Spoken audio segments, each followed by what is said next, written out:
Good morning, everybody. Good morning. The English Literature Department of the School of Modern Languages at the University of Costa Rica welcomes you to this series of Gothic talks entitled Vengeful Nature, the Ecogothic in Literature and Film. We are very happy and excited to share some fresh and exciting contributions to the field of Ecogothic studies with you. Also, we are very grateful for having you here today. Now, this conference will proceed as follows. To begin with, we'll have each speaker talk for around 20 minutes. The speakers will present in the following order. We'll begin with Anna Reed, followed by Ilse Bossing, then by Antonio Alcalá, and we'll finish with Adriana Jimenez. During that time, you can write your questions in the chat box. Then, when the interventions are over, we'll have a 30-minute Q&A session in which the questions in the chat will be answered, and you will have the opportunity to ask more questions directly to the speakers. Without further ado, let's begin with the presentations, shall we? First, we'll have the intervention of Professor Anna Reed, who has a PhD in Hispanic Studies from King's College, University of London. She is a full-time lecturer in Hispanic Studies at the Universidad Autónoma del Estado de Morelos in Mexico since 2001, and a part-time lecturer in English Studies at the Universidad Nacional Autónoma de Mexico since 2016. Her research interests are in Gothic literature, 19th century British literature, especially the Bronte sisters. It also includes the fantastical degeneration in literature and how landscape molds characters. She's also interested in New Spain's colonial literature and the literature of discovery. Dr. Reed, you have been allotted around 20 minutes to present. You can commence now. Okay, thank you very much, Esteban. I'd like to thank Ilse for the invitation to be here at Halloween, a very appropriate time. And thank you to the public for being here. Good morning here in Mexico and Costa Rica. And Davis, I saw that you raised good afternoon. Also, good afternoon for all those who are in Great Britain. And good, good night or whatever for everyone else. Okay, so today I'm going to talk about Ecogothic and particularly about Venice. Venice as a death trap. So today I'm going to analyze Don't Look Now, a short story published in 1971 by Daphne du Maurier, which was also made into a film in 1973, directed by Nicholas Roeg. Daphne du Maurier wrote about the county of Cornwall in Great Britain, with its flagged coastline, desolate moors, ancient stone circles, and a Celtic past which haunts the present. This idea of haunting is recurrent in Gothic literature, as seen, for example, in a narrative of Arthur Machen, who also shares a Celtic past, this time with Wales. There is an idea of lifting the veil between the past and the present, between the spiritual and the earthly. Also, what better to be talking about haunting today at Halloween, when according to the Celtic tradition, Samhain was the time that spirits walked the earth, and jack-o'-lanterns, at least in my childhood growing up in Scotland, made from turnips, were used to ward off evil spirits. The veil between the seen and the unseen has always been misty. Daphne du Maurier used Gothic motifs to explore women's identity and sexuality, and the reality of being enclosed within an unhappy marriage. Landscape and weather shape and mold her characters, and act as premonitions of what is to come. Her literature is transgressive and deals with thresholds, limits, locks and bolts, isolation, the sublime, the insignificance of human beings, doubles and haunting. Her settings are usually rural and isolated. This paper will consider staple Gothic motifs such as the uncanny, the sublime, and the double, alongside more specific themes such as telepathy and a masquerade. However, in this case, her short story is not set in a rural location, rather in a carnivalesque Venice, the city set back from the sublime waters of the Adriatic Sea, a city full of tourism, but located in the Venetian lagoon, full of mudflats, salt marshes, and a lagoon which is tidal, regularly flooding the city, even more so with global warming. In the 19th century, in The Stones of Venice, John Ruskin makes a statement about the tidal nature of Venice, and I'm going to quote, "Had there been no tide, the narrow canals of the city would have been noisome, and the marsh in which it was built pestiferous. There is sometimes a little difficulty at the ebb in landing without setting foot upon the lower and slippery steps, and the highest tides sometimes enter the courtyards." End of the quote. Thus, it is beautiful and vast, merging with the sky, but full of dangers for the architecture of the city and also for humanity. The beautiful shimmering waters mirror the underlying images of the concealed, slimy, dark cellar steps. Sorry, I'm just working out how to change.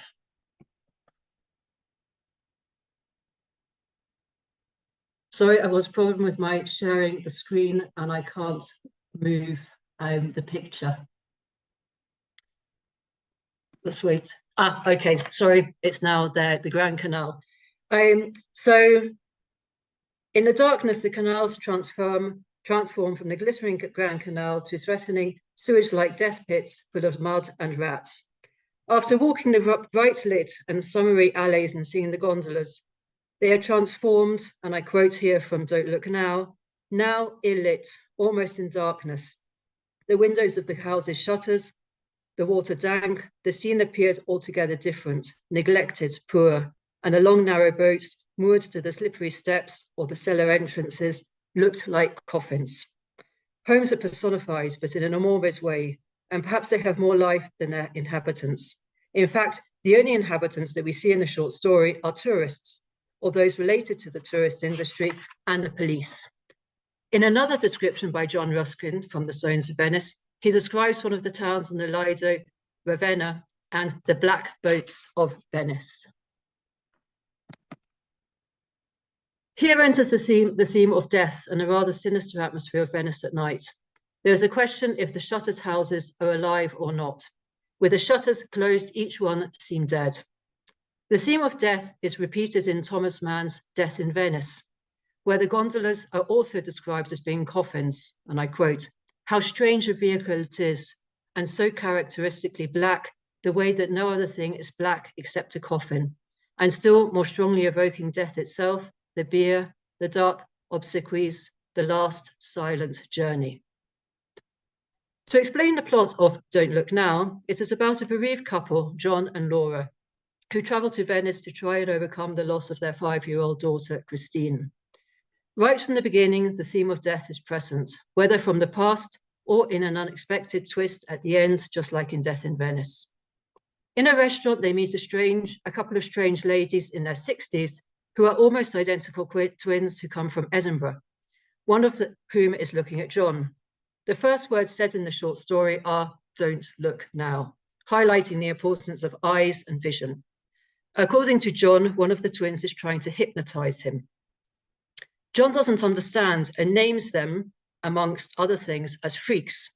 He and his wife, at first in a laughing mood, impose an Englishman's superior rationality on the old Scottish ladies. Maybe lesbians, hermaphrodites, male twins in drag. Their similarity causes a sense of the double, the uncanny.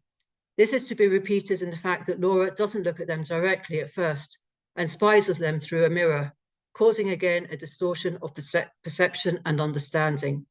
Death, vision, and misunderstandings pervade the narrative.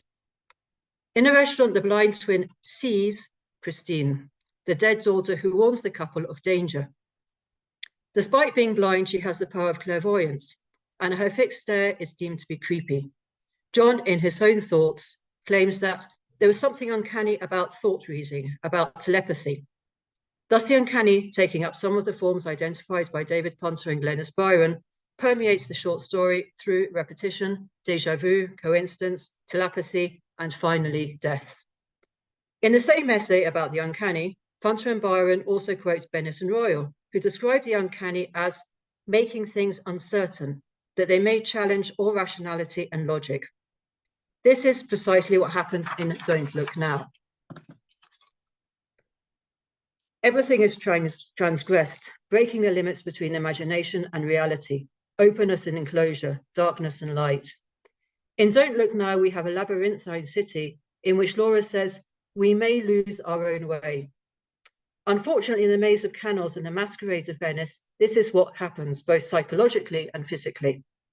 Venice, as a carnivalesque masquerade, is also evident in Death in Venice. The opulence of the Grand Canal, which we've just seen, and the Bridge of Sighs, is transformed into a dirty, misty, and depressing city.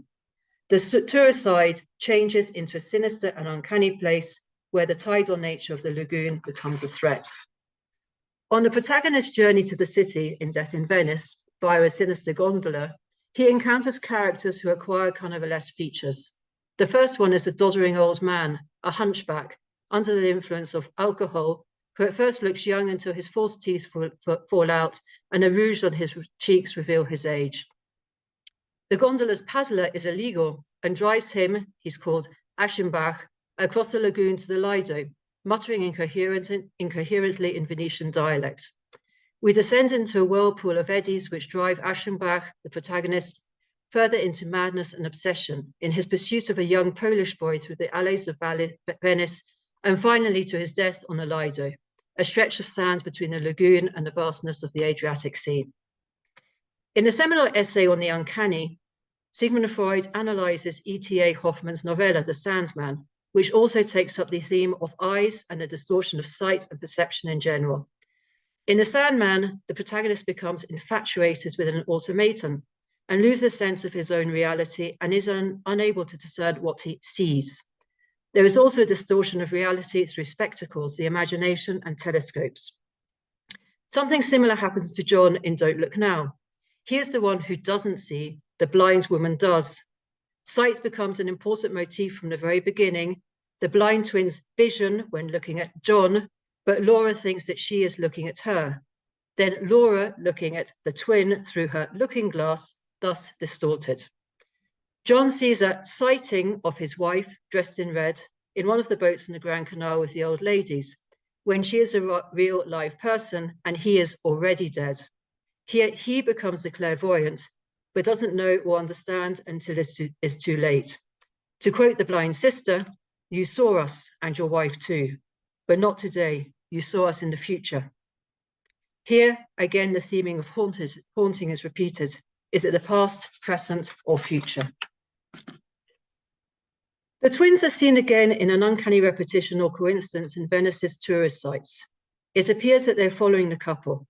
Meanwhile, John hears the pattering of feet in the dark alleys of Venice when he gets lost from the tourist sites.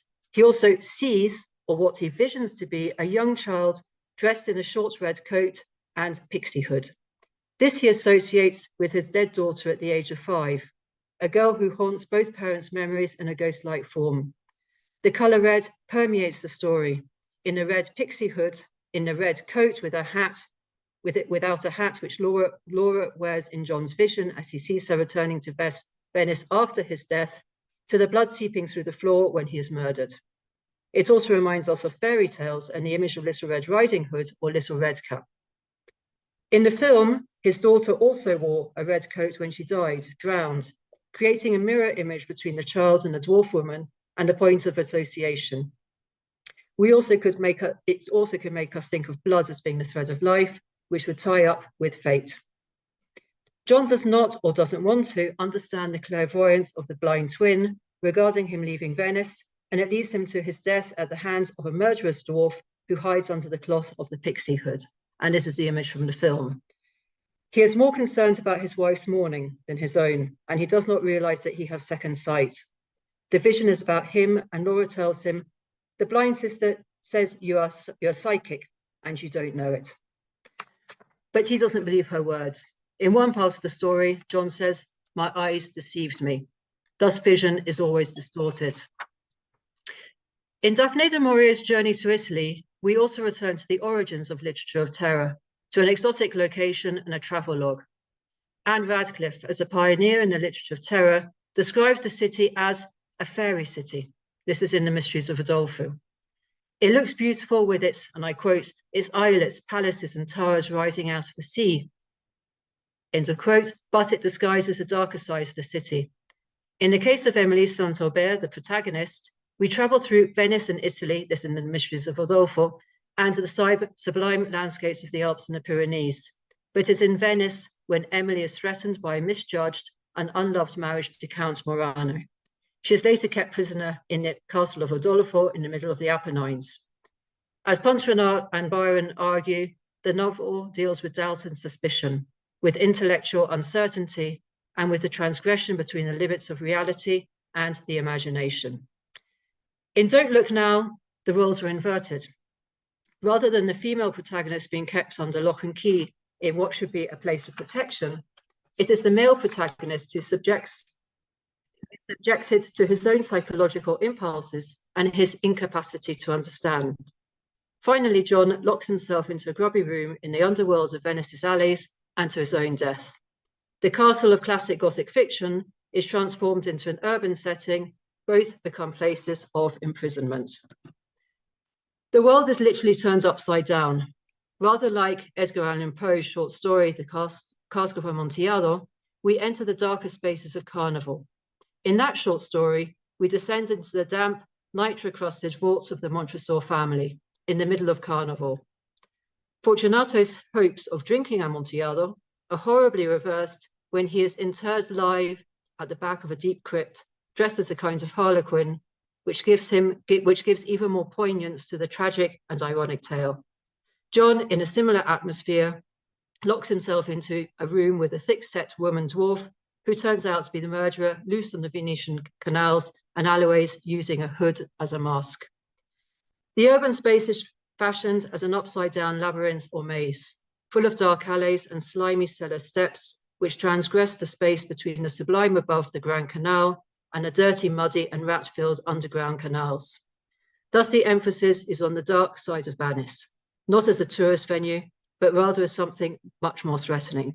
In the words of John from Don't Look Now, and this is over 50 years ago, he says, "Venice is sinking. The whole city is slowly dying." End of quote. It has turned into a facade, a masquerade, a mask. And on the Grand Canal, the showplace of Venice, there is, again I quote, water lapping the cellar steps of decaying palaces. To conclude, both the story and film are haunted by the relentless memory of the power of nature when the characters are faced literally with their own humanity. The protagonist is haunted by his own psychological blindness until the color red predominates and blood spills over the scenario. This is when he realizes the futility of life, his destiny, and that he has misunderstood his psychic power. At the end, laughter reigns in the mouth of the dwarf. Thank you very much, and I invite you to carve out a turnip or pumpkin or something, chilacayota here in Mexico, to ward off the evil spirits. Thank you.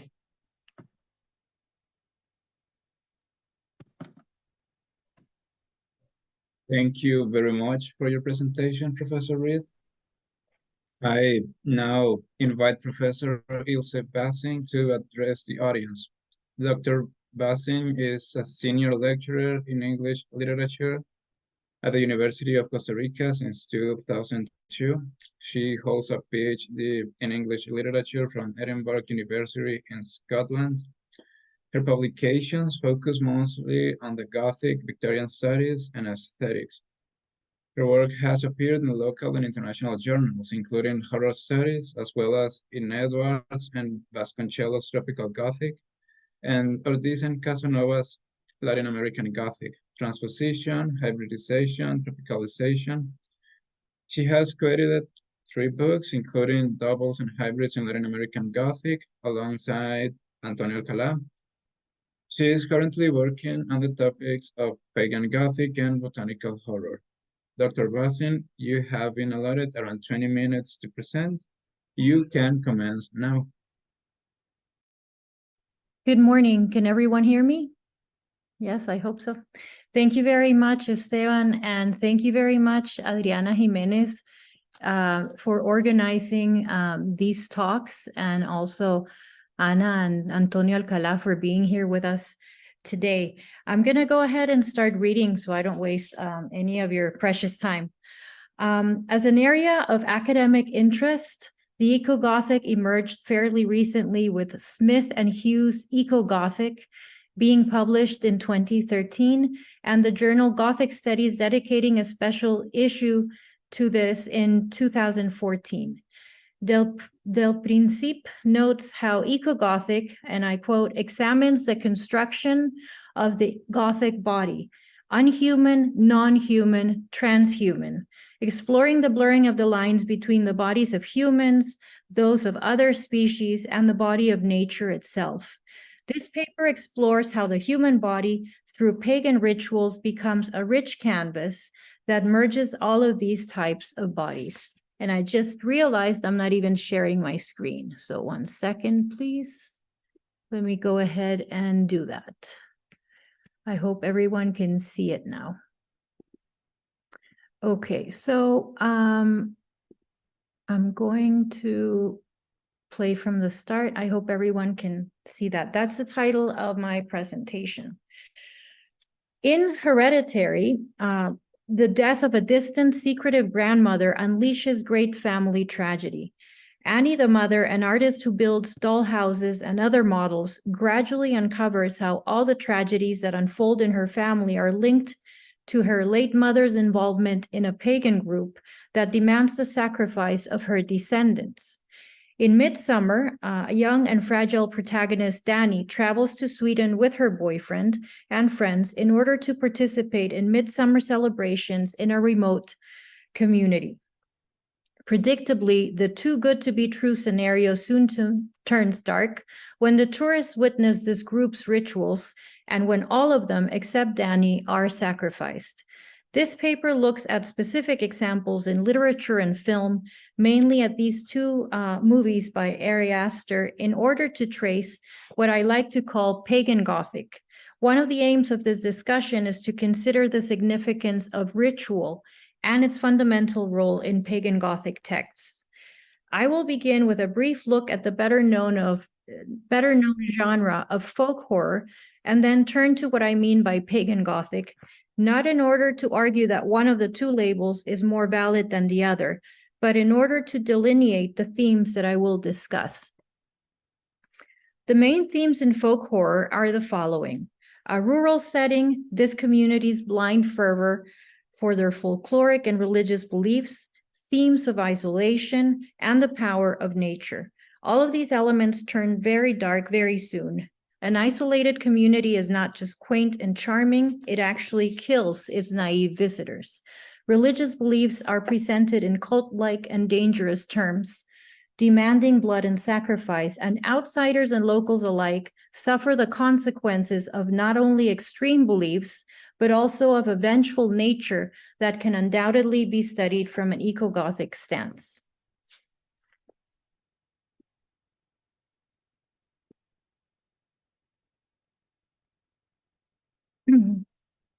Critic Adam Scoville has written extensively on folk horror, but the label can be originally attributed to director Pierce Haggard. The following. And that's the quote that you have right on that slide. This is a sample or a list of films that fit under this folk horror umbrella, including Astor's films that I will focus on. Up to this point, I have referred to folk horror as a subgenre limited to the screen, but some critics such as Bernice Murphy have expanded the genre to include literary texts, citing Shirley Jackson's The Lottery from 1948 as a foundational text. The works that I will consider today can all be placed effortlessly within the folk horror tradition, but I would now like to turn to what I am referring to as pagan Gothic, the main approach employed here. Let's begin by considering the general meaning of the term pagan. Pagan may be defined as a synonym for heathen or for a follower of a polytheistic religion. Moreover, when referring to paganism or neo-paganism, it is employed as a collective term for religious practices or beliefs influenced by these pre-Christian religions. Among these modern practices inspired by past religions are the following: the ones underneath Wicca, heathenry, etc. Instead of focusing on notions provided by folk horror, such as a rural setting for the vengeful power of nature, I will concentrate on the ritualistic behavior displayed in these texts. Several critics have focused on the way in which this subgenre highlights negative aspects of a cult-like community, as is apparent in Children of the Corn, a short story by Stephen King, later turned into a film. Murphy's observation about American texts apply effortlessly here, since this is a film based on King's tale. And this is what Murphy says, and I quote, "American examples of the subgenre also tend to dramatize the suspicion that the only thing more terrifying than a hillbilly with a chainsaw is a hillbilly with religion." This observation is equally relevant when analyzing Ari Aster's films, of course. Nonetheless, instead of limiting the scope to an analysis of negative cult-like behavior for which there is ample evidence, we can consider how these texts are more complex than that by taking a look at religious concepts that are present in pagan Gothic and its rituals. In order to do so, we will now turn to concepts that British writer Arthur Mahan, that Anna Reid also referred to, explores, especially in his novella, The Great God Pan, published in 1894, which contains several pagan references, including the Roman deity after which it is named. Because of time, I will mention very few details about this work. Instead, I will employ key concepts from this author's texts that can contribute to this study. Because of his interest in spirit matters, Mahan's work features three religious notions that shed light on the significance of rituals in pagan religions. And these are the following. In the novella, a mad scientist, Dr. Raymond, explains the objective of his experiment on a helpless woman, which is, and I quote, "to lift the veil between the superficial world that we are able to perceive in order to see the real spirit world beyond." And this is the quote that confirms this motif. "There is a real world, but it is beyond this glamour and this vision. I do not know whether any human being has ever lifted the veil. The ancients knew what lifting the veil means. They called it seeing the God Pan. This lifting the veil then reveals not only a spiritual reality, but a pre-Christian one. In Midsummer, we witness this so-called lifting of the veil numerous times, such as when Danny drinks a hallucinogenic tea and partakes in a collective dance. Pagan belief systems, unlike mainstream monotheistic religions, not only allow, but actually encourage the use of substances and other means through which followers can pierce through the immediate reality. They favor a spiritual experience mainly based on emotion, the body, and the sensation of the soul being lifted or detached from the body through these means. In the scene mentioned, the heavy breathing, the turning, and the dance itself all point to this insistence on corporeality and escaping sheer rationalism. In Hereditary, this notion has a more sinister tinge. Since the protagonist Annie is undergoing tremendous grief after losing her daughter Charlie, she is convinced by a friendly stranger to partake in a seance. Instead of obtaining relief, this seance in fact lifts the veil with catastrophic consequences. Tricked and unknowingly, Annie ends up conjuring demonic spirits in order to fulfill the prophecy of a pagan cult that her later mother belonged to. The second spiritual notion is that of ecstasy. Mahan attempts to define his somewhat nebulous notion of ecstasy in the following manner. Substitute, if you like, rapture, beauty, adoration, wonder, awe, mystery, sense of the unknown, desire for the unknown. So all of these terms, rapture, beauty, we can consider them in order to try to grasp this somewhat, nebulous or vague definition for ecstasy.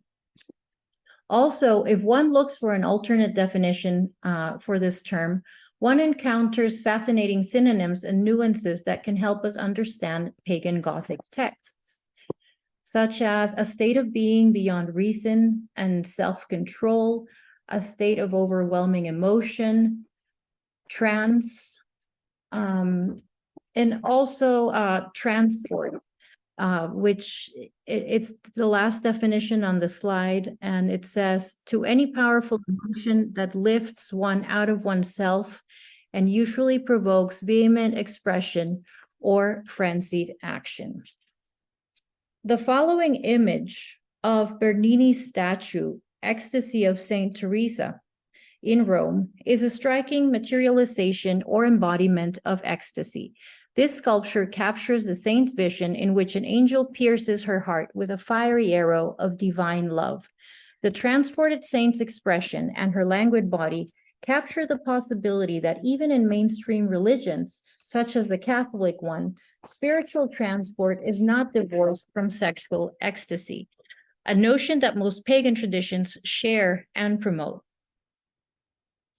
The following scene in Midsummer takes place near the end, after the final offering and the burning of the people and corpses in the yellow barn.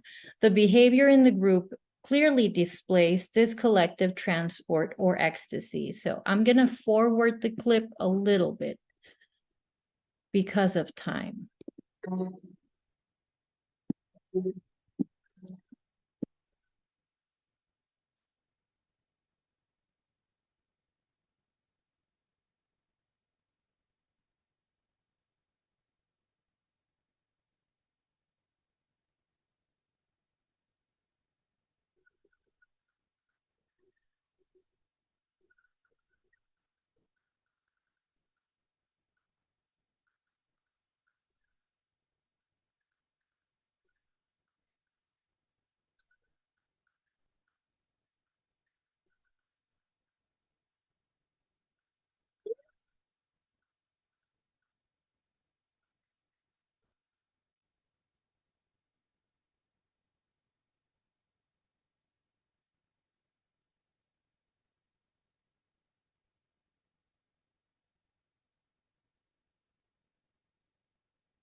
Sorry, I'm going to stop it right there. But as you can see, I mean, the consequences of ecstasy are definitely corporeal, and they're literally embodied in the bodies of these people in the film. Both the lifting of the veil and ecstasy then point to the need for the soul to transcend the body, as does the third concept that is prevalent in Mayhem's work and in pagan Gothic texts, that of the sacrament. According to Mayhem, and I quote, "Man is a sacrament, soul manifested under the form of the body." In mainstream religions, including Catholicism, which Mayhem admired immensely, the sacrament is of utmost importance and is defined as a religious ceremony or act of the Christian Church, which is regarded as an outward and visible sign of inward and spiritual divine grace. In Catholic usage, sacrament also denotes the consecrated elements of the Eucharist, especially the bread or the host. This rite bears undeniable marks of a pagan origin. In a symbolic recreation of the Last Supper, Jesus Christ asks his disciples to share bread and wine in his memory, the bread representing his body and the wine symbolizing his blood. Nevertheless, the reference to consuming Christ's body clearly reeks not only of human sacrifice, but also of cannibalism, a matter that has been pointed out extensively by critics, yet shrouded by mainstream religions that prefer to distance themselves from the pagan origins of this ritual viewed today as too gruesome for comfort. In the following source, we find a very clear explanation for the role of offering blood in the Old Testament, which retains significant ties with paganism. I'm not going to read it, but I'm going to just leave it there while I continue, but you can see that there's numerous examples of this issue of sacrifice and blood. Literature and film belonging to this subgenre capture the horror of human sacrifice, as Bernice Murphy has noted. Human sacrifice is a common climactic trope and is often connected to arcane rites intended to ensure the fertility of the crops. One of the most commemorated images of human sacrifice in film is present in The Wicker Man, the 1973 folk horror classic. In the movie, Sergeant Neil House travels to the Hebrides in Scotland to investigate the case of a missing girl, only to discover that the islanders have renounced their Christian faith in order to practice a pagan Celtic religion. Fittingly, a Christian is chosen as a sacrifice intended by the pagan islanders to increase the fertility of the fields. In Astor's films, we also witness immolation by fire.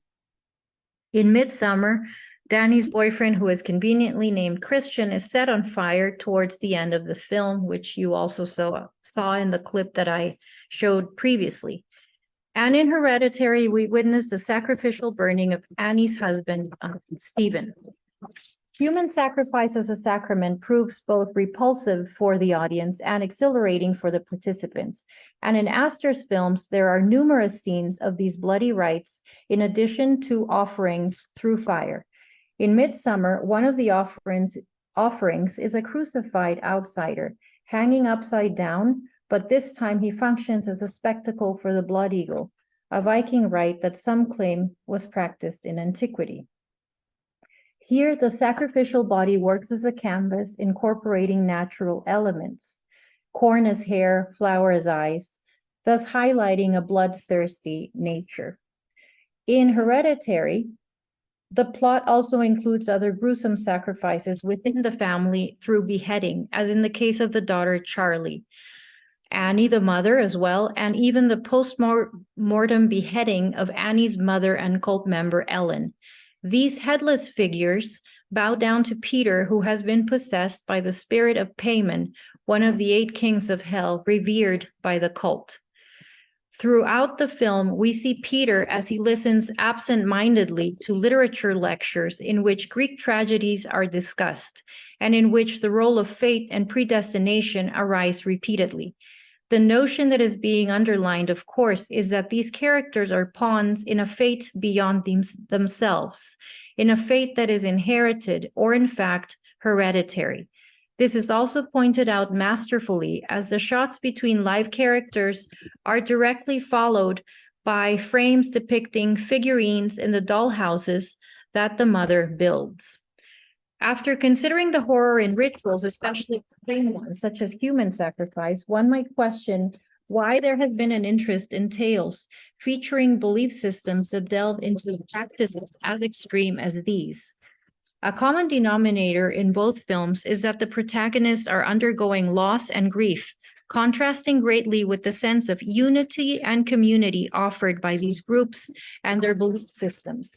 Instead of defending cult-like behavior or bloody rituals, the premise in this research is that the emergence of these films and tales point to a nostalgic yearning for a sense of community that has greatly eroded. One of the most compelling signs of greater unity between members in these communities is the type of language employed.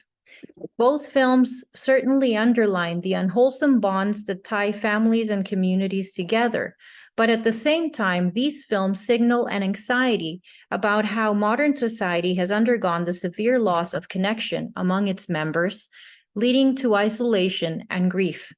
Whatever our religious or spiritual beliefs are, most of us can agree that in our current context, many people face a spiritual wasteland, caused more by the lack of rituals, I would argue, than by the lack of religion. In The Disappearance of Rituals, Byung-Chul Han argues that our modern world is characterized by an ironic overload of communication and at the same time a lack of community, by the disconnection that too much connection generates. He also discusses the insoluble link between ritual and body, a link that is evidenced in time and again in the examples that I have discussed. And I quote, "Rituals are processes of incorporation and corporeal stagings. Rituals generate a corporeal knowledge and a corporeal memory, a corporeal identity." Byung-Chul Han's perceptive observations about the role of the body and the current law of ritual support the notion that modern readers and audiences thirst for pagan Gothic texts because of these works' exploration of traditions and rites, often gruesome, but at least visceral and tangible. In an era in which we are saturated with too much communication, but not enough community, as Han notes, our minds and bodies thirst for the blood, the guts, and the tears, the messy matter of humanity that is showcased in these offerings. After all, a turning away from rituals and from the foulness of death is a turning away from life itself. Thank you very much.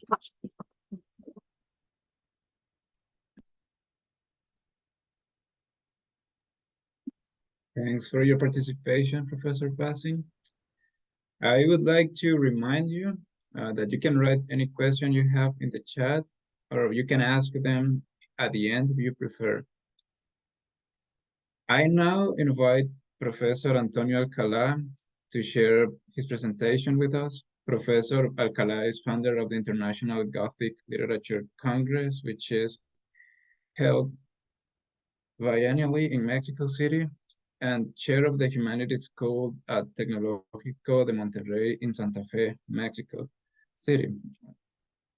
He has created special journal issues on nautical Gothic, Gothic studies, and the legacy of H.P. Lovecraft in the 21st century.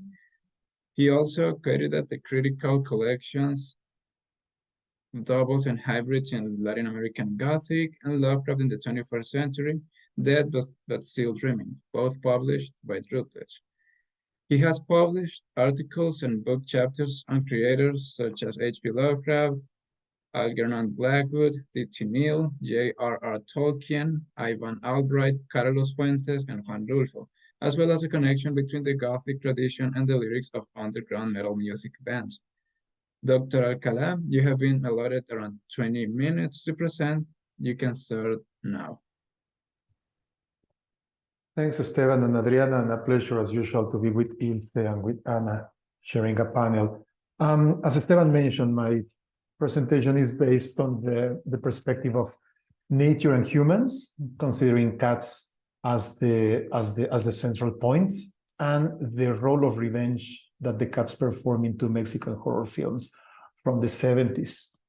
I can start by reminding the audience that since we imposed our perspective on nature that happened thousands of years ago, we have forgotten about the interconnectedness that binds our lives with those of every single other organic form on the planet. As a result, we believe that we have rights to appropriate, to extraction everything, use both these organic materials, every single life, according to our own interests. Concepts like domestication reinforce the illusion that we're in control of non-humans. Thus, the final intention of my paper is to explore the Mexican films La Noche de los Mil Gatos from 1972 by René Cardona, distributed as Blood Feast in English, and Darker Than Night, 1975 by Carlos Enrique Taboada, original name in Spanish, Más Negro que la Noche. Both I consider to read as examples of eco-horror narratives that remind the viewer that nature has only been tamed from our perspective, but it can turn into an unstoppable force at any moment. In the end, and through the action of the cats and their monstrous attacks, these films prove that even domestication is a mere illusion enunciated only from the human perspective that ignores the non-human one. Western societies and all others influenced by them can trace the presence of cats to over more than 10 centuries. Around 11,000 years ago, agricultural societies in the Middle East started welcoming the presence of wild cats around their towns to keep rodents and other pests at bay. From these frequent visitors, smaller and less fierce specimens were in turn selected to stay closer and even inside houses, thus becoming the ancestors of contemporary domestic cats. They were later associated with deities in the Western world. Later, for example, the Egyptians domesticated Felis catus some 10,000 years before our times. In that culture, ancient Egypt, cats were considered manifestations of the goddess Bastet, usually associated with birth and fertility. They were later also connected with Artemis, another deity of fertility in the Greek pantheon. As for Freya, Norse goddess of love and fertility, her cart was pulled by a couple of cats. Nevertheless, during medieval Europe, these felines began to be associated with evil also because of their connection with pagan ceremonies, with pagan rituals. They were related with darkness, with witchcraft. Frequently, they became companions of lonely women in the liminality of the forest, whom civilization tended to see as scapegoats in seasons of witch hunts that responded to the search for culprits in the face of the impossibility of controlling pests, famines, and social crises brought by the same war activity or humanity. They remained associated with evil forces for centuries. This was added to the general war against the generally assumed risk of asthma they posed. Besides, and given their trickster nature, cats can be easily employed as carnival figures, turning order into chaos and interrogating higher authorities. Despite all resulting negative associations, their hunting abilities kept them as domestic animals in European homes. It was in the 19th century that the negative attitude toward cats decreased as they received more attention from both science and arts. Though there are native wild cat species in the American continent, domestic cats arrived in New Spain in the ships of Spaniards. To the present, as in the rest of the West, they are, together with dogs, the most popular company animals in Mexico. However, as pointed out previously, and contrary to their canine counterparts, the kind of double life, half domestic, half wild, part culture, part nature that they possess, their failure to conform to human and especially male standards of proper conduct, all that connected has led to their subsequent harassment throughout history. They are not considered best friends of humanity because they do not conform to our rules. They are not seen standing near defunct owners' tombstones as dogs, nor do they show other habits as we would expect from a friend. What we have failed to consider is that there is no reason why they should behave like us, since they are not us. The intention here is to start from Timothy Morton and Donna Haraway's proposals that consider nature as a network of interconnected relations and prove that what looks like a monstrous transformation of a traditionally considered domestic animal is but a mere reminder of the fact that there are many more perspectives than the human one. The cat's revenge in both films is a reminder of eco-horror proportions, of the fact that we have forgotten our place in nature as part of what Morton calls a mesh, which according to him extends inside beings as well as among them. Inside it, Morton continues, there is no definite within or outside of beings. Everything is adapted to everything else, he claims. He also adds that the ecological thought permits no distance. Thinking interdependence involves dissolving the barrier between over here and over there. End of quote. More fundamentally, the metaphysical illusion of rigid, narrow boundaries between inside and outside disappears. Morton's idea is echoed in the tentacularity proposed by Haraway, which also refers to the process that consists in passing relays again and again in degenerative recursions that make up living and dying. As in other horror narratives, in Taboada's and Cardona's films, there is a liminal encounter between the inhabitants of normality and a devastating eruption that tears apart any sense of security with its presence. In the cat's furtiveness and nocturnal marauding, we realize that they inhabit both normality and what challenges it. In the two narratives, the questioning of human neglection of Morton's and Haraway's views is expressed through experiences of eco-horror. This term, eco-horror, has been used to describe the linking of horror with environmental concerns. Christy Tidwell, together with Stephen A. Rost and Carter Souls, have provided explanations of this yarn that are helpful here. For Tidwell, eco-horror applies, I quote, to narratives in which the central narrative is frequently one of some elements of the natural world attacking humanity. End of quote.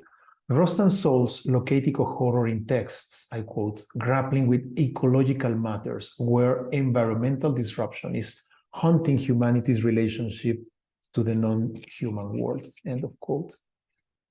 Both definitions propose eco-horror texts as those in which the damage made by humans to ecology is responsible for an attack on humanity from natural forces. The events of eco-horror in both films question and challenge the rules of the symbolic order that governs civilization through the presence of cats that challenge human arbitrary and violent imposition over their lives. I propose to consider them as examples of what I suggest to call cat horror, which could be a branch of eco-horror that bases the attack against human beings on the ungovernable response of the cats when arbitrary authority is cruelly forced on it. As highlighted above, despite the apparent widespread domestication of their species, they remain an image of rebellion. Though being domestic, they still inhabit the borderline between the expected obedience of other pets, such as the dog, and their inherent independence. Both films illustrate the perspective of cats witnessed by the change between the 19th and 20th centuries, when the species consolidated its position as a reminder of the latent risk that the animal past around humanity may erupt and prove we are not separate from animals, as we made ourselves believe as a prerequisite to the establishment of civilization.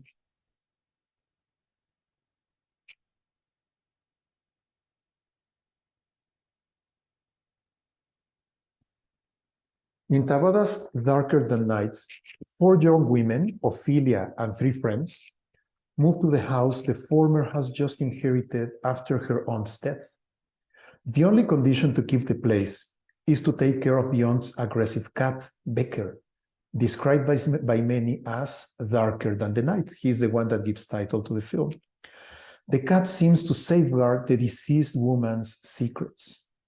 Throughout the film, there are hints that indicate some actions to reivindicate the affectations made to the house's legacy through the actions performed by the girls are committed not by the old servant in charge of the house, but by Ophelia's aunt spirit that still wanders around the house, followed by her loyal pet, Becker.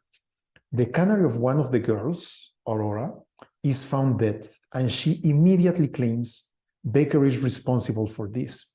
Later, the cat is found dead, and it's only confirmed towards the end of the film that Aurora and the other 2 of Ophelia's friends kill the cat. However, there is an obvious increase of the apparently supernatural nocturnal female and feline groans after that event. Notwithstanding whether they are inside or far from the house, the 3 girls that committed the crime die one by one by the hand of the old aunt's spirit, always in company of the beloved cat, whose revenging noises are heard around the house at nights.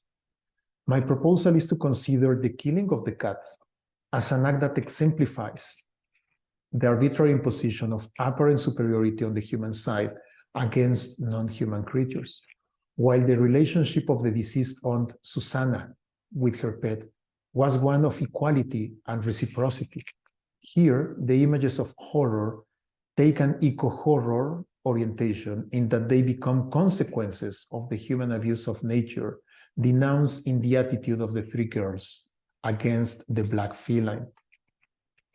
In the case of Cardona's film, it bases horror not on supernatural events, but on an abuse of the manipulation of nature, framed into an appropriation and reinterpretation of some elements from the mad scientist's legacy, left by film versions of Shelley's Frankenstein or the modern Prometheus. Because of the lack of supernatural events and the resulting stronger connection with the reality of the viewer, no names other than the protagonist's servants are provided, thus creating a feeling of anonymity that prevents any strong connection with the world outside the diegesis of the film. The protagonist, a descendant from a line of hunters and taxidermists who lives in an old country mansion, enjoys killing his lovers to later keep their heads in alcohol containers and feed the dozens of cats he has caged in the basement of his mansion with the victim's flesh, from which he also eats. Cardona's reinterpretation of elements from film narratives on the Frankenstein mold makes a physician an intellectual authority in classic Gothic and horror stories fall easily as another victim of the murderer and become one more of the heads collected and the flesh that feeds the cats. As the original Frankensteinian narrative is based around the neglection of fatherhood, when the protagonist chooses a mother as his new victim, this mother almost abandons that maternal role to accompany him. However, in the end, she manages to escape when the protagonist himself falls prey to the cats. In this film, the imprisonment under which he keeps those dozens of cats, the ones that give the title to the film, illustrates the same imposition of authority exposed in Avada's film through the girl's killing of Becker. Although in the first two-thirds of Cardona's proposal, the protagonist seems to be the transgressor that brings order into the norm on a stage in the borders of civilization, in the final part of the story, it is the unstoppable force of that thousand group of cats, the one that erupts into the apparent security inside the mansion. They populate every single corner of it, while the survivor, the mother I mentioned, leaves the place and escapes back to the civilized security of the city to take back her maternal role. The coherent implication of this second narrative in the present analysis arises from that final attack performed by the cats who, after having been fed exclusively on human flesh for long, end up attacking the very first human being that steps in their way, the protagonist and murderer. Though he was the one who fed them for very long, it is obvious he also kept them in prison for the same time. Thus, the film denounces the arbitrariness of imposing authority and the corresponding control of nature from a human perspective, since doing it means ignoring that perspective of the non-human creatures. In the two cases I have analyzed, humans who violently impose their authority over the existence of cats end up killed by the cats or by supernatural forces connected with them. No matter if the arrival of violent death comes from that supernatural source or not, humans pay price for forgetting they have ignored other perspectives that emanate from nature and complement the human one, or to which the human one is just an insignificant complement.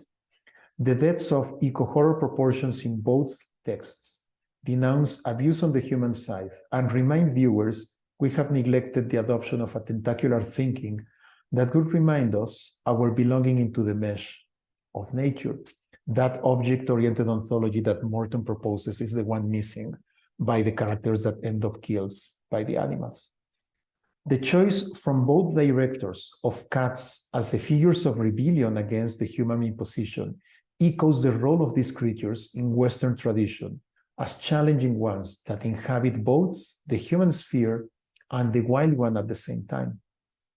They have accompanied us for ages, but remain wild in that they don't pay blind obedience to our authority. They are rebellious companions that permanently question human authority. Or I can end my presentation with a question. Can anyone in the audience who owns or has owned a cat come with a different perspective? Thank you.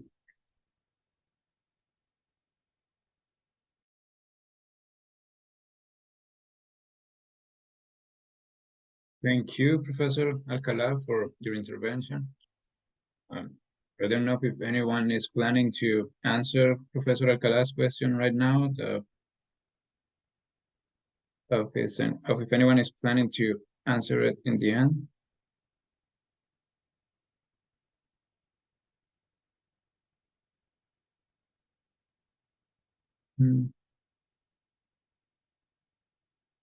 Okay, so since there's no voluntaries, we can move on, at least for now. Now we'll listen to Professor Adriana Jimenez. Professor Jimenez has a master's in English literature and is a professor at the University of Costa Rica, where she has been working since 2002. Her areas of interest as a researcher stem from intersectional ecofeminisms, including women's literature, queer ecologies, and vegan studies. As a professor, she mainly teaches courses in English rhetoric, literature, and intercultural communication. Professor Jimenez, you have been allotted 20 minutes as well. You can begin now.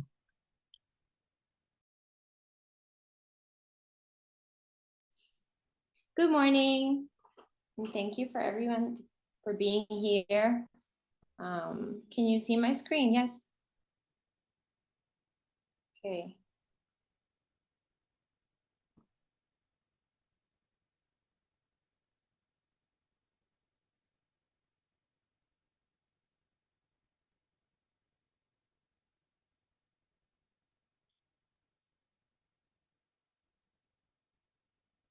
Ya se puso full. Es que está no full. Ya está full. Okay.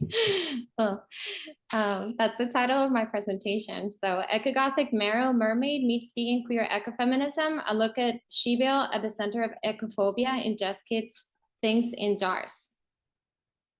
This paper marks my return to the literary analysis of the Gothic after many years of focusing on the theory and methodology of what I originally called a strange coupling between queer ecologies and vegan ecofeminism.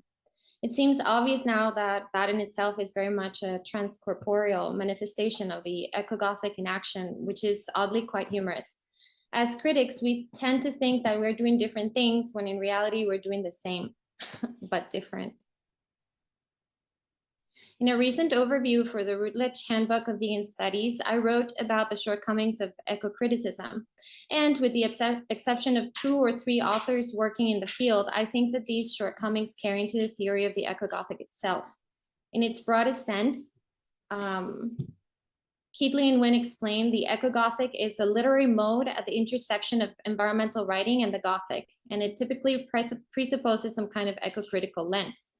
Adopting a specifically Gothic eco-critical lens illuminates the fear, anxiety, and dread that often pervade those relationships.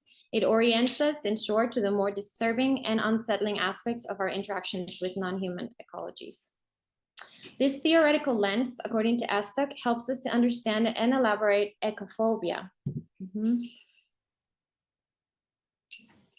Ecophobia is an irrational and groundless hatred of the natural world, as present and subtle in our daily lives, and literature as homophobia and racism and sexism. 10 years later, this critic emphasizes his point further, noting that indeed the Ecogothic is at core ecophobic. In this sense, the title of the present paper is not accurate, since she-bale, the marrow at the center of the narrative, is in fact the victim and survivor of ecophobia, and not its product, as the grammar implies. I think that the following quote clarifies the connections that I'm trying to make here. No sé si la puse o no la puse, yes. An ecogothic approach poses a challenge to a familiar Gothic subject, nature, taking a non-anthropocentric position to reconsider the role that the environment, species, and non-humans play in the construction of monstrosity and fear. Ecofeminism has played a key role in shaping such a perspective, providing a theoretical base that, by exposing interlocking androcentric and anthropocentric hierarchies, misogyny, and speciesism, seeks to question the mutual oppression of women, animals, and nature. This is a quote by Del Príncipe. Ahora I'm a little nervous because Ilse pronounced it like super fancy, so like I don't know if I'm like doing a horrible job of pronouncing it, pero si me pongo a hacerlo en francés, pierdo, entonces voy a seguir igual. Del Príncipe and Estok are very aware both of the undeniable ecofeminist contributions to eco-criticism and the eco-Gothic, and of the necessity to address the sexist, racist, classist, and I would strongly add misogynist roots of ecophobia, which, as I argue elsewhere, is the fundamental interconnected flaw of the body of eco-critical theory. If eco-criticism is committed to making connections, then it is committed to recognizing that these issues, ecophobia, racism, misogyny, homophobia, speciesism, are thoroughly interwoven with each other and must eventually be looked at together.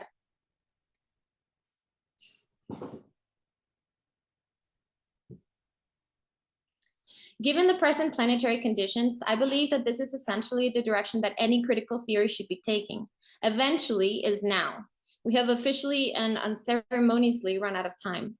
Things in Jars, by means of its brilliant centering of the juvenile marrow Shibiel and a strange contemporary Ecogothic adjacent story, lends itself perfectly to illustrate these points. For practical purposes and for clarity, I have to establish a working definition for my own work in the present reading exercise. A queer vegan ecofeminist reading of a contemporary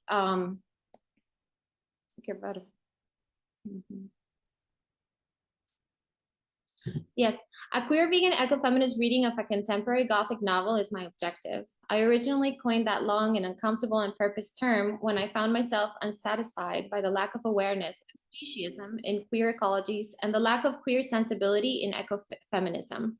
It seems funny to me that Estek himself would wonder in 2009, it is very strange that there has yet to emerge a queer eco-criticism. Ultimately, eco-criticism is as heteronormative as it gets, but I can relate to his questioning in that vegan queer ecofeminism or queer vegan ecofeminism, I use it alternatively to emphasize constructive mutability, remains the answer for my quest for the most possible inclusivity and overall theoretical amplitude. The basic assumption is that both nature and sexuality are interconnected, socially constructed concepts, but that any analysis of this fact should never lose its ecofeminist focus, especially in terms of an ethics of care. In terms of methodology, this perspective looks to magnify the interconnectedness of all types of patriarchal oppression. The vegan refers mostly to a heightened awareness of speciesism, and the queer functions as a noun, adjective, and verb in the transgressively anti-normative. As such, it constantly highlights relationships in all their variety and the possible questions that help explore those relationships. For example, two of the main queer vegan ecofeminist questions we can ask when practicing literary criticism are: what is the relationship between the human and the non-human in this text? Who benefits more and at what cost to themselves, to others, and the environment? In terms of the task at hand in this specific paper, this perspective would allow us to ask, what elements destabilize the border between the human and the non-human? This becomes particularly relevant since this porous border is at the heart of the Gothic and even more so of the Ecogothic. And I'm quoting Hillard, right? The unstable boundary between the human and the non-human. The novel itself is simple. Set in a very Gothic Elizabethan London, Friday Divine, investigator and informal scientist, is called to find a missing child, Christabel. She has a solid team behind her, including a feminist scientist friend, a giant lesbian domestic helper of sorts, who she rescued from a circus, an official police investigator suitor, a handsome ghost would-be lover, and several very queer helpers along the way. In the end, the stolen child, Shibiel, her true name, turns out to be a real marrow trapped in the twisted world of vivisectionist villains who manages to break free thanks to Bridie and her friends. Basically, what struck me during my first reading of the novel, and the main point that I'm trying to make here, is that in spite of it not being high literature, whatever that means, and very unlike eco-Gothic novels that focus on the eco-anxiety of apocalyptic narratives, the author shows the collusion of seemingly disparate subjects, whose deep implications become more and more evident as we slide conclusively into the very real survival in the Anthropocene, to the point that it is absurd to continue to approach anything, but especially literary analysis or critical theory, through one perspective alone, or through any perspective that insists on ignoring the interconnectedness of all forms of oppression. Namely, and as I've been saying for years now, queer ecofeminists of color can relate, I'm sure, sexism, racism, heterosexism, classism, ableism, cisnormativity, speciesism. Jess Kidd wrote a novel that is not contemporary eco-Gothic. The cats are trying to kill me. Apologies. So Jess Kidd wrote a novel that is not contemporary eco-Gothic. In my review of both the literature and the criticism, it falls outside of the present classifications because it denounces ecophobia as it reverses the usual revelation of the Gothic secret, the monstrosity, from a perspective that I can only term vegan, queer, ecofeminist in nature. Fundamentally, things in jars. With the supernatural marrow mermaid at its watery, slippery center, facilitates a vegan, queer, ecofeminist Gothic reading in its non-hierarchical structural organization, which supports the basic equality of its human and non-human characters in the sense that humans, ghosts, and sea monsters alike are fighting to escape the brutality of ecophobic patriarchy. A queer, vegan, ecofeminist reading of things in jars needs to begin with the marrow, the basic anxiety between the image of an evil marrow and a good mermaid, right? And central to the destabilization of binary oppositions in the text. Or, as the Principe puts it, to challenge human-centered views and expose the monstrous anthropocentric gaze. The marrow is clearly a female ecogothic monster that embodies the ecosexual anxieties of men as both a variation of the terrible mother and the femme fatale archetypes, which are still like one of the 5 available archetypes for women, for female characters in general, right? In this sense, she's a creature of the ocean, a non-human element that has always engendered terror as a place of origin of life and a site of both the unconscious and the unknown, and she's the wild sexual feminine agent. Her dual nature is clear in the following, quote, "On a rock she sits, her tail delicately scaled, dipped into a fine calm sea. She's fair, skin like carved marble, pearl pale eyes, hair bright. She winds the strand of it around her finger. Bridie turns the page and the picture changes. She stares at it. Bridie meets the marrow. Horned spine raised like cat hackles, contorted fingers, uncanny as if set backward, a tail made for thrashing. Her hair comes out in handfuls. She rips it out. The seas whip to high peaks by the coming storm. The marrow, with fury in her flat black eyes and teeth like a pike's." So the basic thing here is that it's like, that's the dual nature, right? And like the fascination that the mermaid still has, you know, for humans, you know, I think is based on this, you know, ecophobic thesis. Bueno, of course, the Little Mermaid from Disney doesn't look anything like this, but that's where she comes from, you know? And I think like she's, the demon one is like lurking, you know, below the surface. In this novel, she is a monster child transitioning into her more powerful adult form, and this liminal stage generates even more anxiety. The men around her want to murder her or tear her apart or discover her inner workings or put her in a jar. She produces maximum attraction/disgust, where the middle of this binary opposition is confusion. Attraction/confusion/disgust, really. The folklore of the marrow in check, that is the domesticated mermaid, who becomes the most precious of Disney's ideals, of course, the voluntary slave who mutilates herself to be imprisoned in a patriarchal heterosexual sexual slavery, is an explanation for the violence required to tame women's wild sexual nature. Bridie learns that a mate could keep a marrow tame as long as he properly hid her coal, and that without it, she could live out her days peacefully on land, in her house, with her man and her children, or else she would become bored, find her hidden coal, burn down her house, murder her children, and drag her man screaming into the sea. Look at what happens when those crazy female ocean monsters are allowed to express sexual boredom with their husbands, as patriarchal legend would have it. In essence, She-Bo breaks with the man-imagined duality implicit in the mermaid/marrow opposition. As usual, binary oppositions do not exist anywhere but in the hysterically bipolar mind of the patriarchy. Even if not fully grown, she exercises the most feared of the marrow's power, control over life and death, both in the body and the mind of men. Okay. She could peer into his mind if she felt so inclined, as clear as any tide pool it would be to her. She could stare and fish and hook any thought or memory that swelled on a man's head. And if that wasn't enough, she could drown him on dry land. So there's a power that is sexual that has to be tamed, but there's also like a mental power, like the power of the marrow to see, to penetrate a man's mind. And that made her like extra scary, let's say, extra terrific. The trope of the cultural secret that comes to light is central to the Gothic, and this notion of a buried secret that eventually comes to light, or the memory of a primal crime, as it has been called, is central to understanding Gothicized representations of nature. as Hillard says in Smith and Hughes. This ecogothic secret, as evidenced in Things in Jars, is that the concepts of nature, gender, and sex have been socially constructed by the monsters that uphold the patriarchy. They are the ones terrified by the female body of the marrow, which blurs a human/non-human distinction that simply is not real.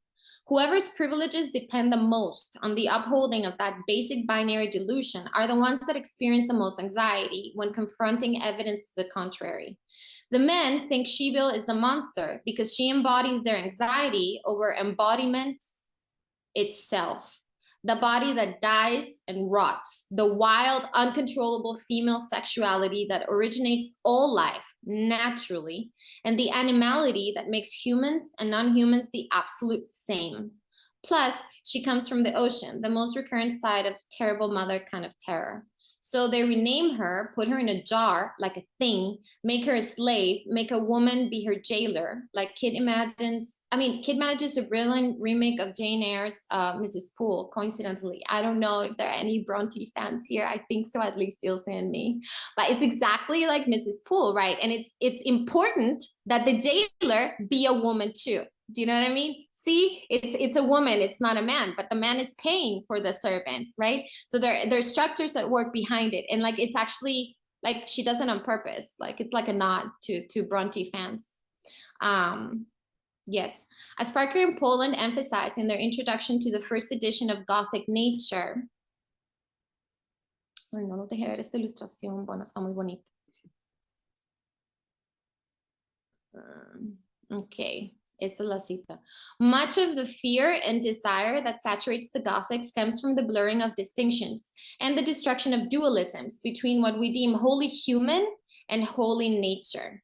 The true horror here, the heart of the ecogothic matter, is the loss of control at the hands of a non-human she-monster, a bad mermaid who fascinates, repels, and confuses human males, the before uncontested masters of all, human and non-human, especially nature. With She-Will at the center of the narrative, many other very interesting human-non-human relationships are facilitated in her orbit.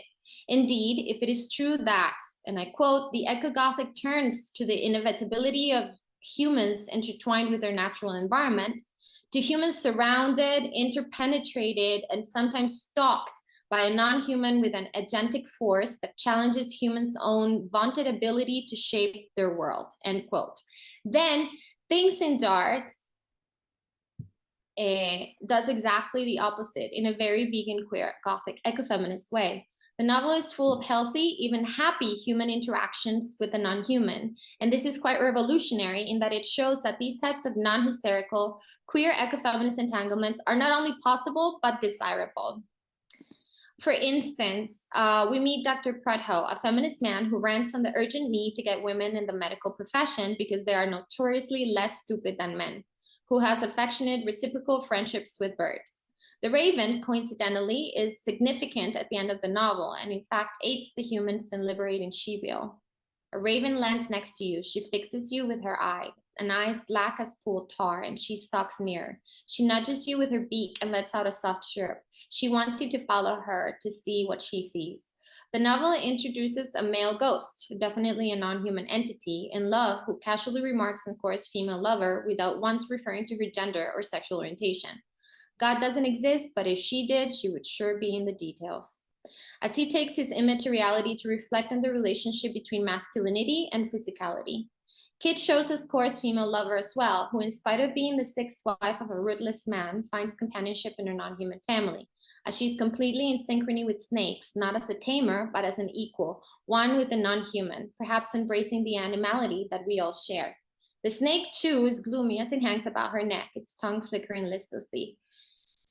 Uriel smiles back, showing charming dimples in her cheeks. The python unravels a little. And finally, I want to briefly mention the very remarkable pastor who runs a rescue center in his church. Several years ago, the vicar came to the realization that human animals were beyond his ministries, being as they are block-headed and irredeemably fallen. Reverend Gale thus resolved to avoid human animals. The novel is full of beautiful and diverse examples of beings, human and non-human, coexisting reasonably and with ethical and emotional responsibility to one another. Truly a work of feminist ethics of care in action. These are all possible because of Shibiel and her transgressive challenge to the alleged monstrosity of her embodied human-like yet definitely non-human nature. In fact, when Bridie sees herself human mirrored in the juvenile Marrow non-human alleged monster, we witness a sublime moment. And the pity of it stills Bridie, this little one, like her own young self, cast adrift. They are the same, we are the same in nature and social construction. Borders are therefore profoundly unstable in kids' things in jars, and this is evident in the novel, illuminating the fact that binary oppositions do not exist.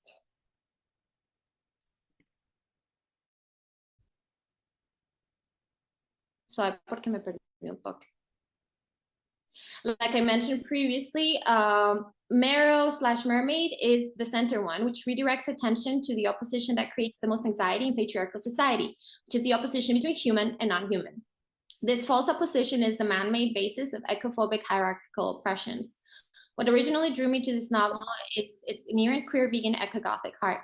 Kate weaves a clever tale that ties together both theory and practice. In a seashell, so to speak, she manages to show the inner workings of a vegan, queer, ecofeminist Gothic text.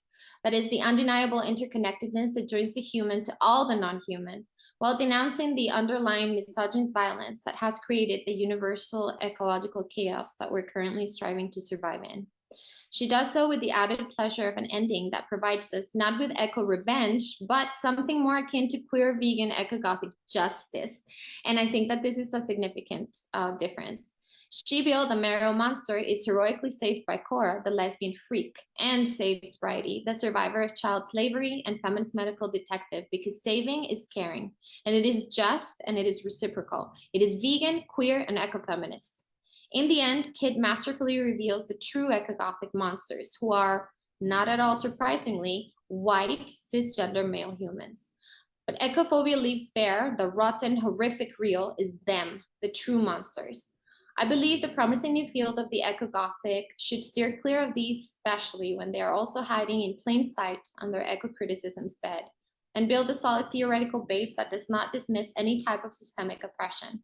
I want the ecogothic to side with the Marrows, the lesbian giantesses, the serpent hybrid women, the fair men, the romantic ghosts, the feminist scientists, the freaks, the monsters, the one who already have endured for centuries and are more likely to survive this human-caused planetary chaos. Thank you.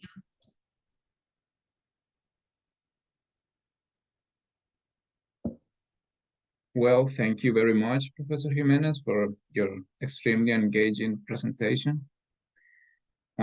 Now that the interventions are over, we'll have a Q&A session. It will last around half an hour, and we'll begin with the questions in the chat box. After that, you can ask more questions directly to the speakers by raising your hand and waiting for your turn. So I will read some of the questions in the chat in the order in which they were asked.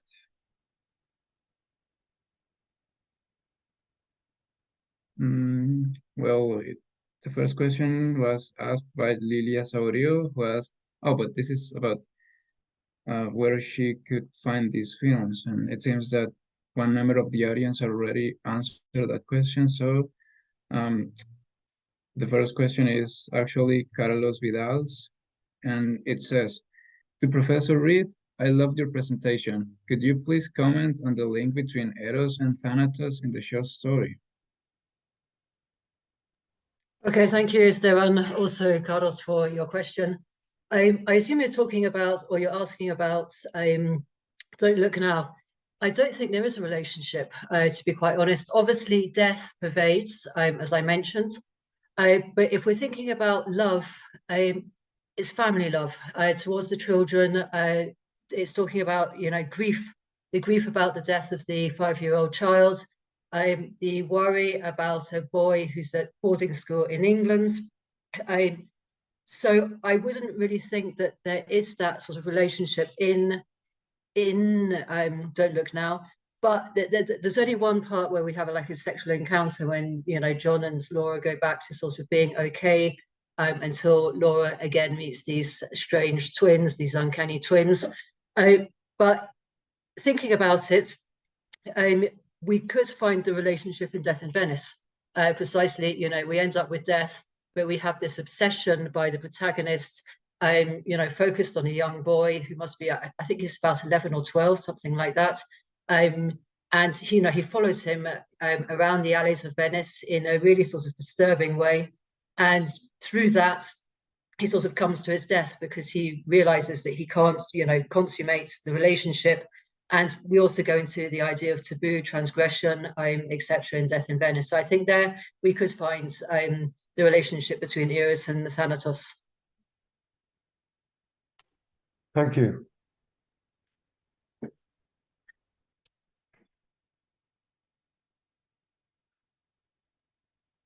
Okay, thank you very much, Professor Reed. Next question was asked by Professor Adriana, who said that cats are in general more associated. I guess this is addressed to Professor Alcala, right? Cats are in general more associated to the feminine, right? Especially in connection to horror, terror. Thanks for the question.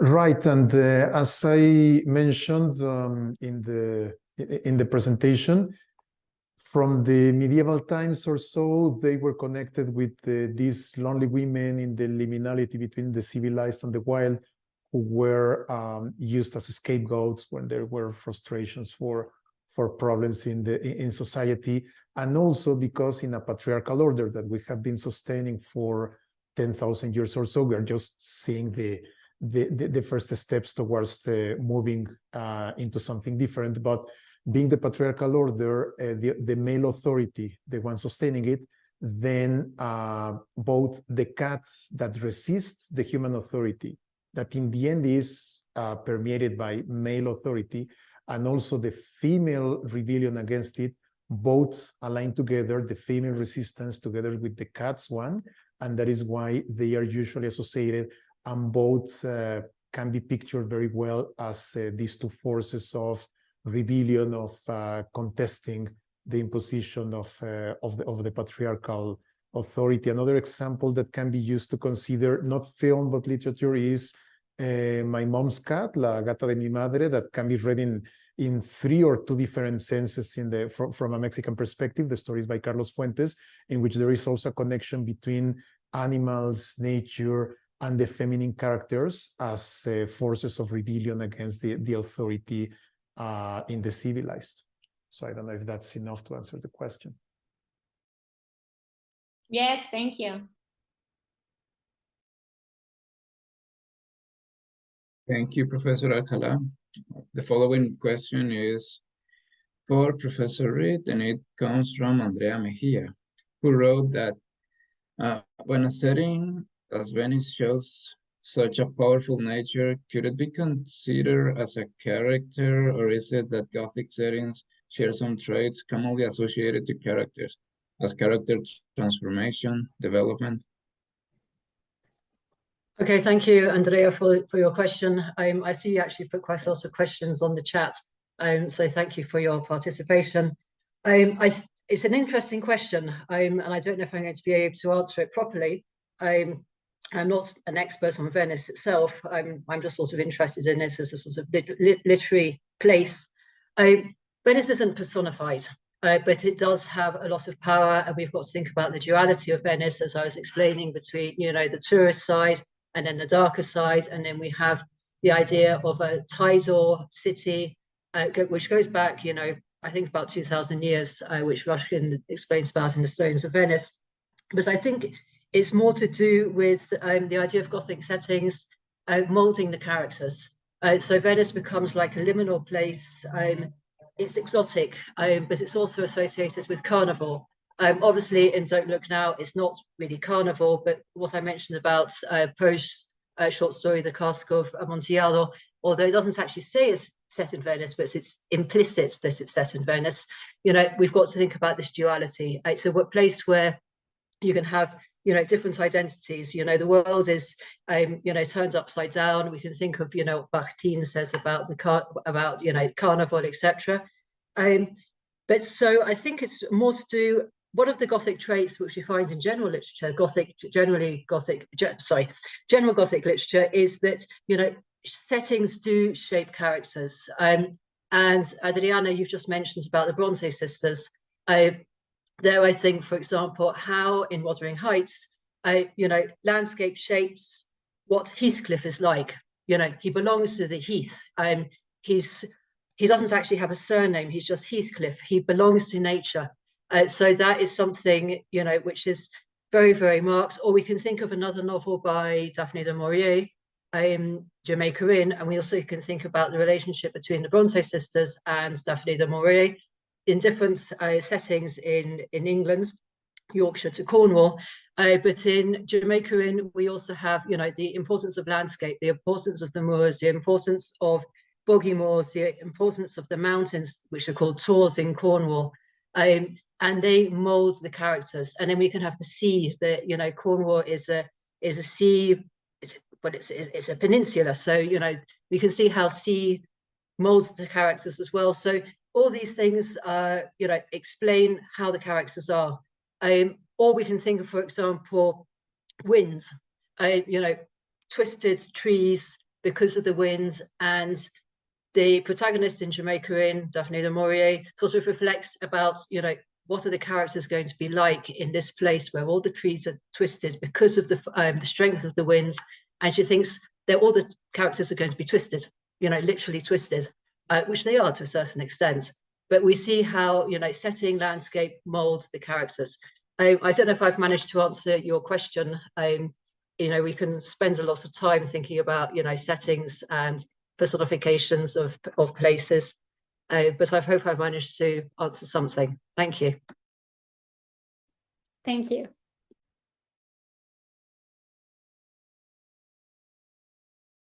The following question is for Professor Basseng, and it is also from Andrea Mejia, and she's asking, does pagan Gothic reinforces the idea that non-Christian rituals and beliefs are evil, deadly, running nature? Thank you, Andrea. Yeah, you're presenting some really interesting questions. As for this one in particular, I think that if you look at movies such as Midsummer or Hereditary or Children of the Corn, on the surface, you might get the idea that these pre-Christian or pagan peoples are being presented as, evil and completely insane.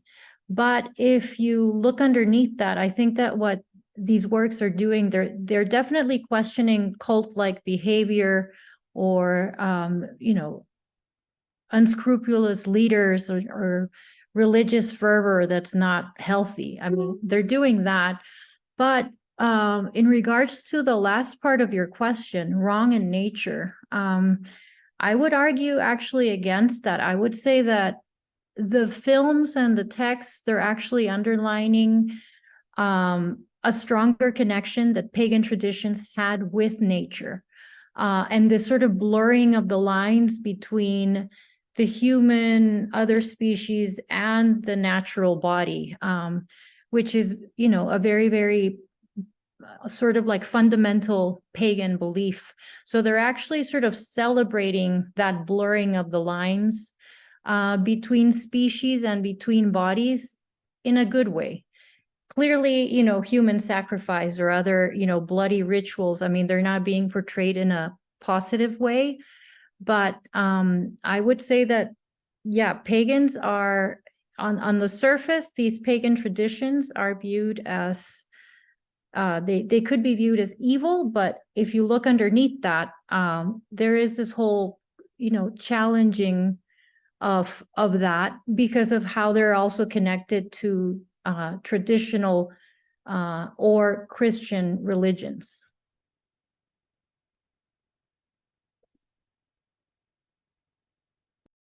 Thank you. You're welcome. Now we have another question from Andrea to Professor Alcalá. What do you think about the idea of having a fixed place in nature? It's just that Aristotle consideration of this idea were controversial to say the least. Thanks for the question. Right, that's the discussion. This proposal that I mentioned of the object-oriented ontology, just by the fact of using the word animal to name every single creature that is non-human, that's an imposition from our side to group them into categories that we arbitrarily established, and even worse, to try to think, to impose, to demand from them attitudes, responses as if they were humans, which is what partially happens or is illustrated in the films, or at least what was behind the inspiration or the ideas that moved the directors to create those films. So definitely is this point that we do have a part in nature, but we have forgotten it, or even if we remember about it, we neglect it, or we even make our best to ignore it. So that's basically what I can say. Thank you. Thank you, Professor Alcalá. We actually got a couple of answers to the question you asked at the end of your presentation. I don't know if you would like to address them. Well, the first one is a comment written by Professor Adriana, and she said that no, the cats own me, if anything. And then we have this comment by Alex Merritt, who said that personally, I think cats are best framed as only semi-domesticated in a liminal space between. Right, because I mean, domestication again is a kind of false illusion that we have imposed upon ourselves and upon our surroundings, and cats resist domestication. They tolerate us, we may say. And with Adriana's comment, even if we had kind of organized everything, it couldn't have become even better illustrated for my presentation to what happened to her while she was giving hers, because her cat also proved that she's only tolerating the presence of Adriana in the place that the cat inhabits.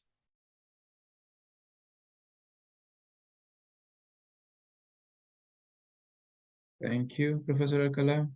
This one is once again from Andrea Mejia, and it is for Professor Jimenez. Does ecofeminism advocate for the personification of nature as it compares it with women's experiences? No. No. Actually, like, I mean, es que digamos, the opposite, o sea, the type, we would say like this constant personification is the problem, which I think I'm just repeating what Tony has been saying all along, right? It's this idea that the human is separate from the natural, when in reality we're just part of, okay? And so nature, to answer the question perhaps more historically, okay, like nature has been perennially patriarchally personified as female for a reason, right? A functional reason, a systematic, destruction, extraction, oppression, abuse, right? So I think it would be like an ecofeminist ideal to move in the opposite direction, right? And to remove this false, it's called human exceptionalism, right? Believing that humans are exceptional because we're not, right? And so like, it would be like the contrary, actually, the movement where like the type of ecofeminism that I espouse would go in that direction. Whereas like, it has been personified and with horrifying effects, right?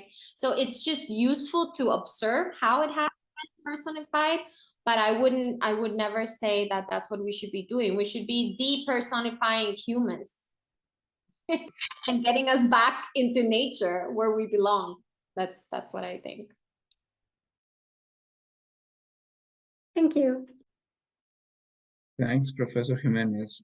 Now we have a comment from Anna Davis, who wrote, I have no particular question, but Anna's comments as to setting molding characters makes me wonder how far nature, the non-human, always subordinate human characters. Or is there more a continual tension? And not forgetting that humans too are also organisms.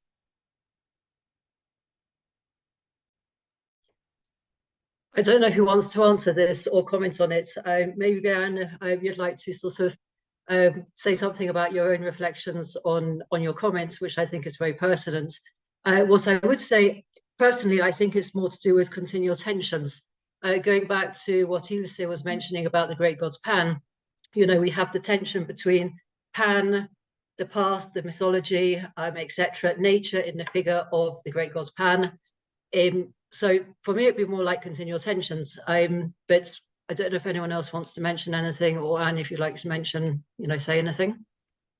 Well, I think also thinking about some of the ways that what we seem to have developed in what were 4 very fascinating papers, by the way, thank you all very much, that we're almost getting, instead of sort of saying that the human is sort of predominant, we're almost getting a sort of like, almost like a warlike setting where you've got 2 sides and you're on either one or the other. And I'm not really sure. And I mean, that's partly to do with the fact that so much of the Ecogothic is also feeding into concerns about climate change, the environment, and so on. But I just wonder how profitable it is to have this sort of sense of almost oppositional format. I mean, sometimes, yes, it will be that sometimes humans are totally subordinate to the nature. I'm thinking of it's Arthur Machen, isn't it, who wrote The Man Whom the Trees Loved, and how in the end nature totally absorbed them. But I think it is more a sort of continual tension between the human and the non-human, and partly because humans too are organisms. And I think that Tony's idea about cats and that sort of semi-situation that they, that semi-domestic but not quite domestic relationship they have with us is actually a very profitable way about thinking about our relationship to the Eco-Gothic.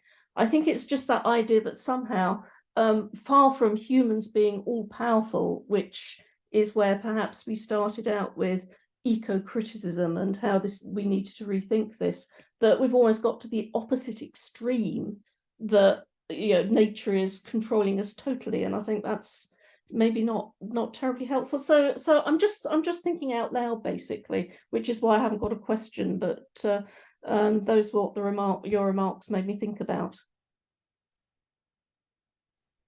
I would like to comment on also what Anne is saying. I'm not sure if it's a question or a comment or, you know, a continuation of that, but I'm also trying to connect it to what to Andrea Mejia's question about, you know, whether pagans are, you know, pictured as evil or pagan traditions are evil.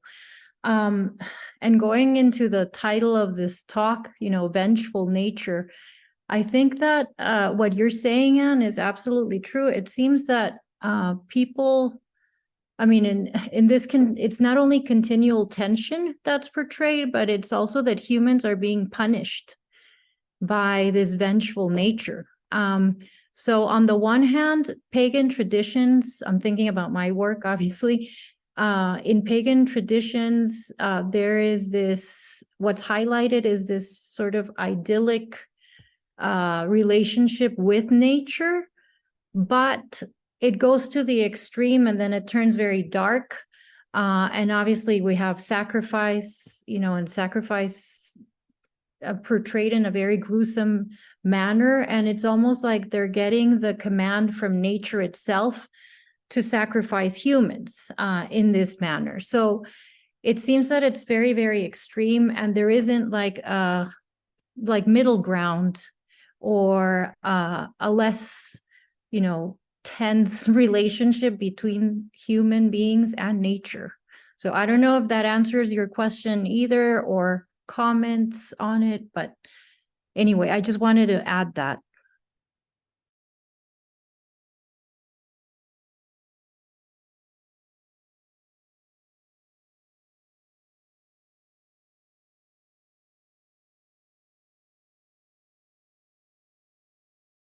So, well, it seems that there's nothing more to add to that. So I'm going to move to the next question, which is, this one comes from Professor Basin, and she wrote, I have a question for Tony. I cannot help but connect your tag to Post the Black Cat.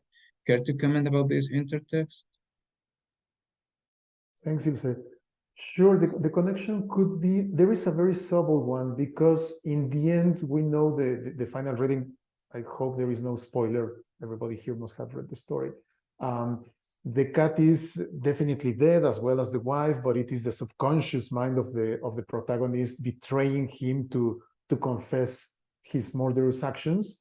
But the connection that this confession happens through the figure, through the presence in his mind of the cat, can very well be analyzed as a connection with this natural part of the protagonist, which challenges, contests his imposition of, again, patriarchal human authority inside the house by murdering every single creature inside it, but himself, but in the end, even committing an attack with him. But it's definitely interesting, thanks for mentioning it, to consider, to question why a cat for this kind of unconscious confession from the protagonist. Thanks again, Ilse.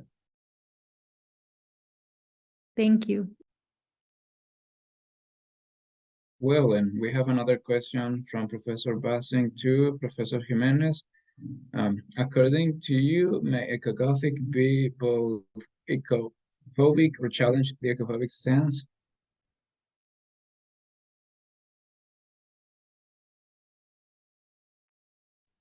It can be both. O sea, it can be both depending on who is using it, ¿verdad? O sea, I think in itself, it's just like an instrument, right? Can be used for good or evil, depending on who's using it.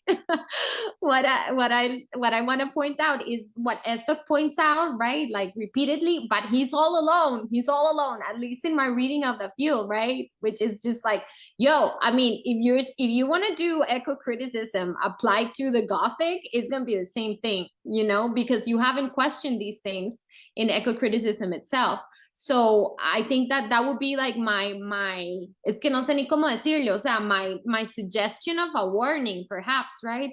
It's like, don't perhaps like allow the eco-Gothic to build on top of eco-criticism without first issuing those challenges, right? That ecophobia like brings to light. That would be my only suggestion. But yeah, like I guess I would hope that it would go more into, you know, into the direction of like seeing this interconnectedness and this like stuff that we have all been talking about. So it's sort of like artificial intelligence. It can be an instrument for good or evil. In my world, it's more for evil, actually, artificial intelligence. But anyway, thank you. Now a question from Professor Bassing to Professor Reed. Can you comment on how being a tourist venue contributes to the haunting quality of Venice? Thank you, Ilse. Yes, definitely. I'm sorry, wait a minute.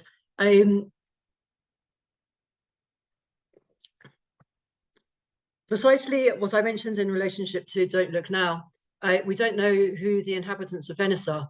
You know, we see these shuttered houses, but we don't actually see the inhabitants, only those who work in the tourist industry, hoteliers, restaurateurs, etc. And the tourists. The tourists seem to come in masses, but they come and go. They're not permanent. So that gives a kind of ghostly feeling to the city, at least in literature. I went to Venice many years ago. I won't even say how many years ago, and I loved it. But you see the splendor, but you don't see the sort of dark side. You don't. Well, you do smell the canals. You know, rather nasty smells. But it is this ghostly idea that you know it's not a permanent city. It's floating, literally floating because of the inhabitants, but floating because it's in the lagoon, and we have the, you know, the fear of flooding all the time. And the other thing I was thinking about just now is Haunting in Venice, the film. I have to confess, I haven't seen it yet. We could only get it sort of the pirate version in Mexico with a strange translation of Caceria in Venecia, and only in Spanish, and not a very nice Spanish. So I'm waiting to be able to get a proper copy of it to be able to see it. But I think it's quite poignant that, you know, a recent film, we're talking about Haunting in Venice, although obviously, you know, taken from Agatha Christie. But thanks, Ilse, for your question. Thank you, Ana. Esteban, I'm gonna interrupt. Perdón que atraviese el caballo, pero es que I have a question and I didn't write it. I wrote another question on about Netflix on the chat, and I have a question for Ilse that I don't know if she's gonna think it's like a dumb question, but like, what would be Costa Rican pagan Gothic? Are you maybe, well, if the question goes in the direction of like creating something, right? Is that your question? Like if one were to create something similar? No, do you see it anywhere? Like I know that it's like it's a broad comparison, but like, do you see anything in Costa Rican culture that you would like perhaps term, you know? Well, that's interesting. Yeah, I was thinking, I thought you meant something like literary or a film or whatever. But no, it would have to be something traditional, like related to, you know, brujeria, witchcraft. I mean, I don't practice it, so I couldn't Good to know. I couldn't tell you the specifics, but if I were to connect it to something like in real life, like Costa Rican real life in, you know, in our times, it would have to be something having to do with, with witchcraft, which in the Costa Rican context would definitely have to feed off indigenous, you know, pre-Columbian beliefs, and also stuff, you know, African, you know, Caribbean beliefs from our Atlantic coast, you know, from Limon. That's the only answer I can come up with. And there is no such thing as a dumb question. I mean, obviously there's stuff that we can't answer, but yeah, I guess that would have to be my answer for now. I think some of the traditional like stuff, like parades in Santo Domingo de Heredia, that still las mascaradas con el tema del diablo que golpea gente y como kind of like that mass kind of like feeling of like, es que I don't know if, I mean, like mass, o sea, this feeling of community that you mention a lot, right? You know, that can be hysterical at times, you know, or, you know, murderous at others. But I think that it connects here because this country is so religious. Like I would also connect it to some, pero no serían pagan. So anyway, I was just wondering what you thought about that. That's an excellent example, lo de las mascaradas, porque las mascaradas, I mean, they have Spanish, I mean, it's a Spanish legacy, but they also have pre-Columbian ingredients. So there would go, you know, the pagan would definitely go in there, and anything Christian anyway. I mean, it has its pagan roots, despite, you know, Christianity wanting to sort of whitewash it or make it go away. I mean, inevitably, it's always going to be connected somehow to a pagan past. Pero sí, las mascaradas, that's a good example, definitely.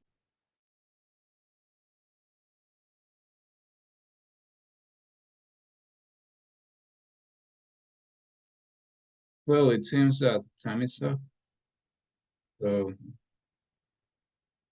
after this Q&A session, I announce that the conference is over. Thank you all for your participation and engagement. To the speakers, we appreciate your presence and insightful contributions. To the audience, on behalf of the Literature Department of the School of Modern Languages, I truly hope that all of you enjoyed these wonderful presentations and found them useful and enriching. So goodbye and take care. Thank you very much. Bye-bye.